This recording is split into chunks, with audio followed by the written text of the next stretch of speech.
ফ্লাইটে চাপলেই ভাবি কখন প্লেনটা ল্যান্ড করবে আর প্লেনটা আবার আকাশে উড়বে, কারণ এই দুটো ক্ষেত্রে সত্যিকারে ভীষণ আনন্দ লাগে। বাকি সময় প্লেনে চড়ছি বলে তো মনেই হয় না। বন্ধুরা, যারা তোমরা প্লেনে চড়েছো তারা সকলেই কম বেশি জানো যে প্লেনে ওঠার নামার সময়তেই বেশি আনন্দ, কিন্তু এই আনন্দতেই যে কত ভয় লুকিয়ে আছে। রিসেন্ট এত বড় দুর্ঘটনাটা না ঘটলে কিন্তু আমরা বুঝতে পারতাম না। সত্যি কথা বলতে জানি যে ওঠার আর নামার সময়টাই সবচেয়ে বেশি ইম্পর্টেন্ট, কিন্তু সেখান থেকে যে এইভাবেও উড়েই জাস্ট ভেঙে পড়ে যেতে পারে এর সম্পূর্ণ ভাবনার বাইরে। হ্যাঁ, মানছি দুর্ঘটনা তো দুর্ঘটনাই, কিন্তু যতই হোক এই দুশ্চিন্তা তো একটা রয়েই গেল। বন্ধুরা, এই যে দেখো মাঝ আকাশের ওপর দিয়ে যাচ্ছি, এখন শিলং থেকে সোজা যাচ্ছি গুয়াহাটিতে।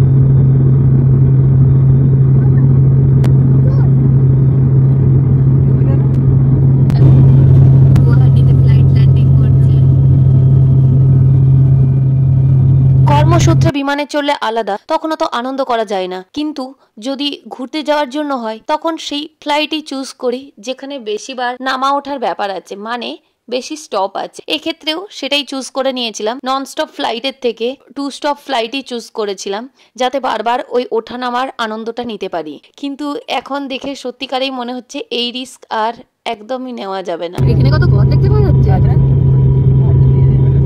তাও জায়গা জমিও প্রচুর। কতক্ষণ নয়, মানে মাঠের মাঝে মাঝে।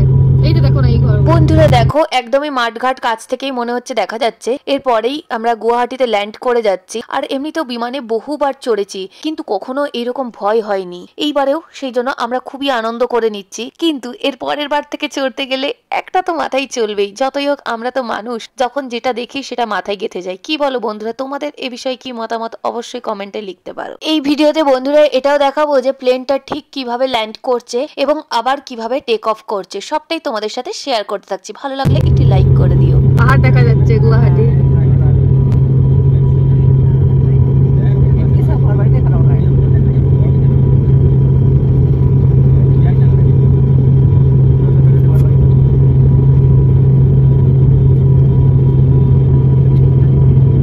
গুয়াহাটিও বেশ ফাঁকা ফাঁকা। গুয়াহাটি পাহাড়টা কি সুন্দর দেখা যাচ্ছে, আর রাস্তাঘাটও খুবই ক্লিন ভাবে দেখা যাচ্ছে। তার মানেই এক্ষুনি আমরা ল্যান্ড করে যাচ্ছি, এয়ারপোর্টের একদম গায়ে চলে এসেছি। পরিষ্কার আসছে। কিসের বিল্ডিং? আমি দেখছি কিছু দর্শনীয় স্থান আছে কিনা। কামাখ্যা মন্দির?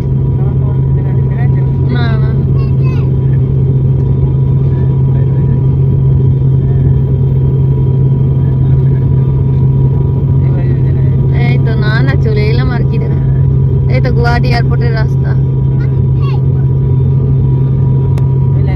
এই তো এবার ছুবে, এখন আর ছোঁয়নি। এই তো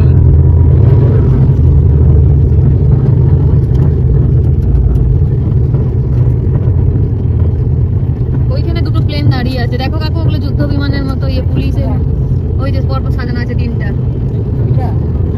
হ্যাঁ, ছোট ছোট। এমন জায়গায় বসেছি পাখাটা পুরো পরিষ্কার দেখা যাচ্ছে, দেখো বন্ধুরা। আর এই যে মাটিতে ছুঁয়ে গেল প্লেন, এরপরে তোমাদেরকে পুরো এক্সপিরিয়েন্সটাই শেয়ার করছি। তোমাদের আশা করি দেখতে ভালো লাগছে। আর এই যে দেখো সাইডে আমরা দেখে নিচ্ছি যে আমরা এয়ারপোর্টে ঢুকে গেছি, গুয়াহাটি এয়ারপোর্ট।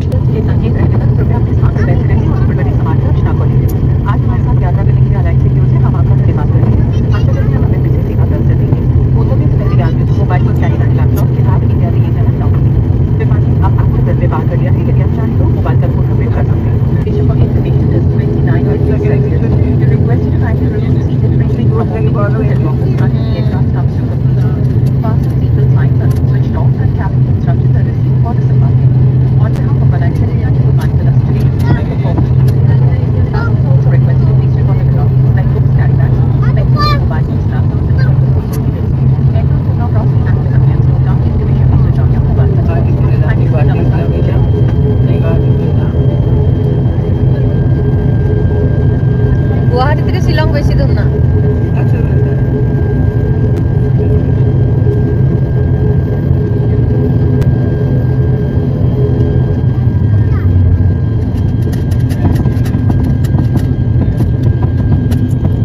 কতটা রানওয়েতে এলো দেখো কাকু।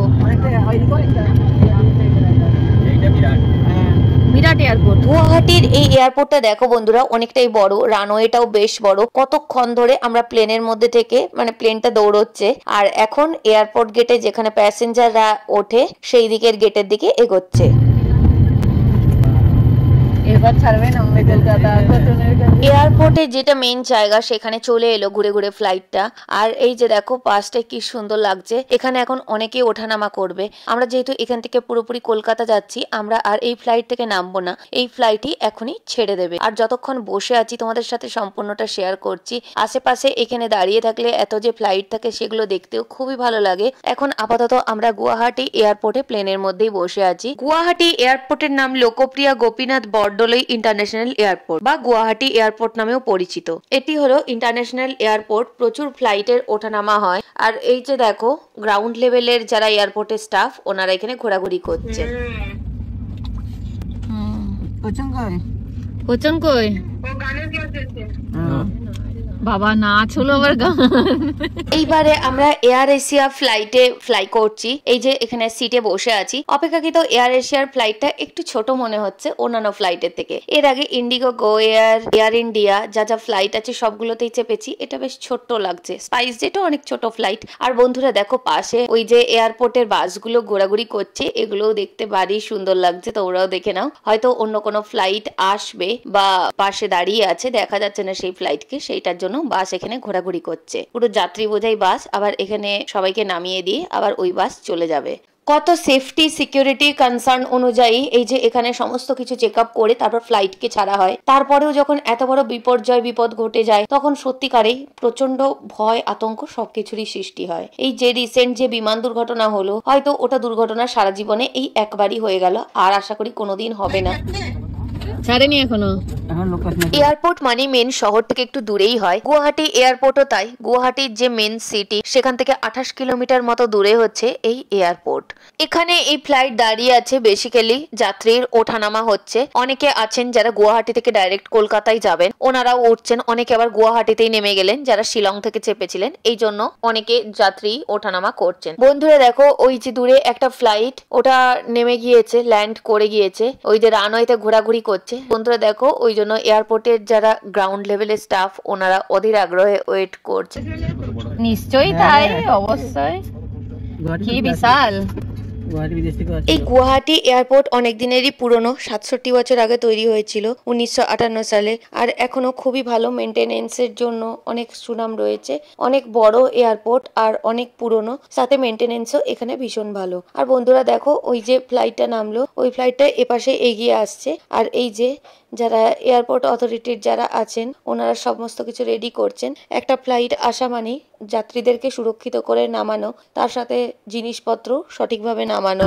নামলো এয়ার ইন্ডিয়ার ফ্লাইটটা কত বড় দেখছো, আর ভিতরে খাবারও দেয়। এয়ার ইন্ডিয়া সবসময়ের জন্য খুবই পছন্দের ফ্লাইট। তার অন্যতম কারণ হচ্ছে এখানে খাবার দেয়, বেশ সুন্দর একটা রয়্যালটি ব্যাপার থাকে। আর এইবারে যে দুর্ঘটনা ঘটলো লন্ডনগামী এয়ার ইন্ডিয়ার প্লেনেই ঘটলো। গুয়াহাটিতে এখনো ফ্লাইট ছাড়েনি, বসে এই যে এখনো বসেই আছি। তবে এই যে পাশে একটা ফ্লাইট এলো, এটার জন্য খুবই ভালো লাগছে। এই এয়ার ইন্ডিয়ার ফ্লাইটটা এলো, এরপর এখানে যা যা হবে সমস্ত কিছু দেখছি বসে বসে। এই যে দেখো কতগুলো গাড়ি চলে এলো, ওই যে জিনিসপত্র নামছে, সেই জন্য কনভেয়ার বেল্টও সেট হয়ে যাচ্ছে। এগুলো দেখতে ভীষণ ভালো লাগে। আর গ্রাউন্ড লেভেলের স্টাফদেরও দেখো, এয়ারপোর্ট অথরিটির, ওনারাও ব্যস্ত হয়ে গেছেন। আর এই যে কি সুন্দর করে কনভেয়ার বেল্টটা সেট হয়ে যাচ্ছে ফ্লাইটের সাথে। এরপর দেখো জিনিসপত্রগুলো সব নামবে আস্তে আস্তে। এগুলো দেখতে খুবই ভালো লাগে। এয়ারপোর্টে এইরকম বসলে আর এইরকম অ্যাক্টিভিটি দেখলে কখনোই বোর লাগে না, খুবই ইন্টারেস্টিং লাগে। সেটাই ভাবি কত কিছু সিকিউরিটির সাথে সমস্ত কিছু করা হয় এবং কত নিখুঁত ভাবে। আর এখানে চতুর্দিকে চেকও করে নেওয়া হয় ফ্লাইটটা সবকিছু দিক দিয়ে ঠিক আছে কিনা। দেখো এখানে এয়ার ইন্ডিয়ার ফ্লাইট, আর ওখানে ইন্ডিগোর একটা ব্লু কালার আর হোয়াইট কালারের ফ্লাইট দেখা যাচ্ছে, ওটাও এই পাশেই এগিয়ে আসছে। খুবই ভালো লাগছে, একসাথে অনেকগুলো ফ্লাইট দেখতে দারুণ লাগে। আর এই যে ছোট ছোট গাড়িগুলোও চলে এলো, এগুলোই জিনিসপত্র সব যাবে কনভেয়ার বেল্ট পর্যন্ত। বন্ধুরা তোমাদের সাথে এই অ্যাক্টিভিটি গুলোও শেয়ার করে দিচ্ছি যে একটা ফ্লাইট নামার পর কিভাবে কি জিনিসপত্র নেওয়া হয় বা কিভাবে সমস্ত কিছু রেডি করা হয়। একদম এয়ারপোর্টের গ্রাউন্ড লেভেলের এটা দৃশ্য, খুবই ভালো লাগছে। আর তোমাদের সাথেও শেয়ার করে নিচ্ছি। তোমরা যদি নতুন বন্ধু হয়ে থাকো তাহলে অবশ্যই চ্যানেলটি সাবস্ক্রাইব করো। এরকম নিত্য নতুন প্রচুর ভিডিও আসছে, আর নোটিফিকেশন বেলটা অবশ্যই অন করো। করে দিও। এইসব অ্যাক্টিভিটি দেখতে দেখতে আমাদেরও ফ্লাইট ছাড়ার টাইম হয়ে গেল। এখনই অ্যানাউন্স করে দিল এই যে ফ্লাইট ছেড়ে যাচ্ছে গুয়াহাটির থেকে। এয়ারপোর্ট থেকে ফ্লাইট ছেড়ে দিল। ফ্লাইট ছাড়ার টাইমটা ভীষণ ইন্টারেস্টিং। এই যে রানওয়ে পর্যন্ত চলে এলো ফ্লাইটটা, আর এখানে এসে একটু থেমে গিয়ে তারপর হঠাৎ করে অনেকটা স্পিড তুললে জাস্ট আকাশে উড়ে যাওয়ার জন্য।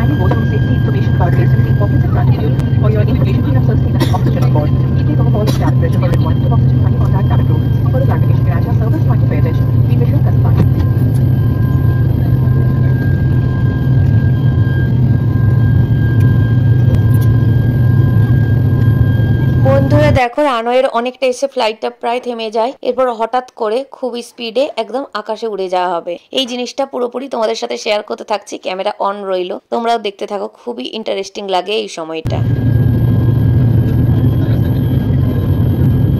কেবিন ক্রু অ্যানাউন্স করলেন যে এবার ফ্লাইট টেক অফ নেওয়ার জন্য প্রস্তুত, আর সত্যিও ফ্লাইট পুরো ছেড়ে দিচ্ছে। আর এই সময় এয়ারপোর্টের অনেকটা জায়গা দেখতে হবে বন্ধুরা, কত ফ্লাইট দাঁড়িয়ে থাকে সেটা এখন বোঝা যাবে। এই যে দেখো কতগুলো ফ্লাইট।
আমি দেখছি কামাখ্যা মন্দির দেখতে পাই কিনা। এই তো নিচে একটা মন্দির দেখা যাচ্ছে, কি জানি ওটা কি মন্দির। হ্যাঁ হ্যাঁ হ্যাঁ হ্যাঁ,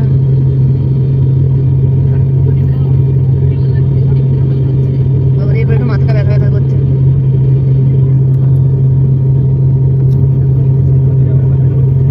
খুব ভালো লাগছে নদীটা।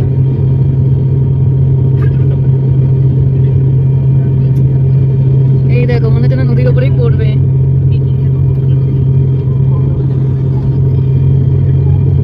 নদীটা ব্যাপক লাগছে দেখতে।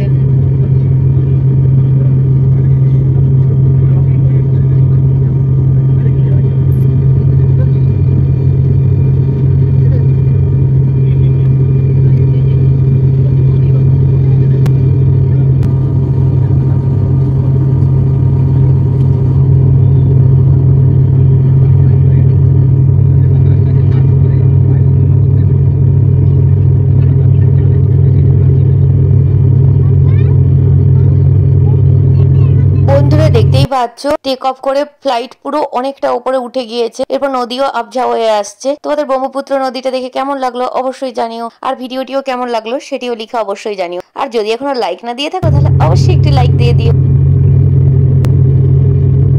রিসেন্ট দুর্ঘটনা যেটা ঘটলো প্লেনের, সত্যি আমরা সবাই মর্মাহত, কিন্তু এক্সাক্ট কি কারণে যে প্লেন দুর্ঘটনা হলো, হয়তো ইঞ্জিন বিকল হয়ে গিয়েছিল। প্লেনে দুটো ইঞ্জিনই যদি বিকল হয়ে যায় তাহলে তার পরিণতি আর কেই বা আটকাতে পারে। এই যে হঠাৎ করেই সব একদম আগুন লেগে যাবে যদি ইঞ্জিন খারাপ হয়ে যায়। দুর্ঘটনা ঘটার এক্সাক্ট কারণটা এখনো জানা নেই। যদি তোমরা কেউ কিছু অতিরিক্ত খবর পেয়ে থাকো তাহলে অবশ্যই কমেন্ট বক্সে লিখে জানিও। এত মর্মাহত, এত দুঃখিত, সত্যি বলার কোনো ভাষা নেই যে এভাবেও প্লেন দুর্ঘটনা ঘটে এইরকম ভয়ঙ্কর মৃত্যু মিছিল হতে পারে। আকাশে উঠে গেছে, আবার কলকাতা নামার সময় তোমাদের সাথে শেয়ার করব।